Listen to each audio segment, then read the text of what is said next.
On va commencer à parler de ton livre. Déjà, j'aimerais bien que tu nous expliques comment cette idée de ce livre est venue, pourquoi tu as choisi ce thème, comment ça s'est déroulé.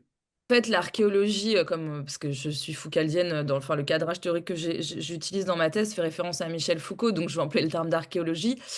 Tout ça remonte à très longtemps, hein, parce que, déjà, alors j'ai choi pour expliquer aux gens, le livre, dont on parle, donc «Pogrom et ghetto, les musulmans dans l'Inde contemporaine», c'est, un bouquin qui est tiré de ma thèse. Donc, j'ai pas choisi d'écrire le livre est venu après la thèse, quand bien même, et j'y reviendrai, mais écrire un livre, c'est réécrire sa thèse par ailleurs. Mais bref, puisque dans l'ouvrage dont on parle, je l'expurge de tout l'appareil théorique que je montre dans ma thèse, et pour des questions aussi d'anonymisation et de préservation dans le contexte politique dans lequel on parle,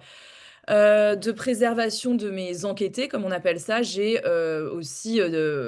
supprimé toute une partie de mon ethnographie, c'est-à-dire de vraiment de l'entrée, enfin de données très pratiques, données pardon, très précises sur les lieux et les gens dont je parle. Pour revenir du coup à l'archéologie de mes recherches, en fait, moi je m'intéresse depuis que j'ai 15 ans pour de vrai à l'Inde, pour le dire assez vite. Et ce qui m'a intéressée,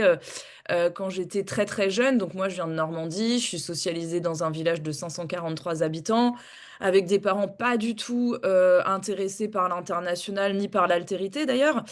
Donc c'est vraiment pas du tout, dans mon spectre, mais je sais pas, la vie fait des choses, et ma grand-mère était abonnée à Géo, pour tout vous dire. Voilà comment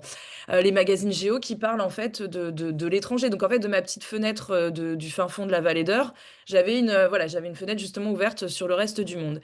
Et puis, ce qui m'a intéressée depuis mes 15 ans, pour le coup, c'est vraiment le rapport entre le religieux et le politique, parce que, moi je suis française, hein, je suis socialisée à un cadre de la laïcité, donc dans lequel l'État a une égale bienveillance envers, toutes les religions, mais n'en reconnaît aucune, et par définition, du coup, aucune religion, enfin, toute proportion gardée, mais aucune religion n'est présente, je veux dire, massivement, dans l'espace, public, et non plus d'ailleurs de beaucoup dans l'espace privé, mais notamment dans l'espace public, et cetera.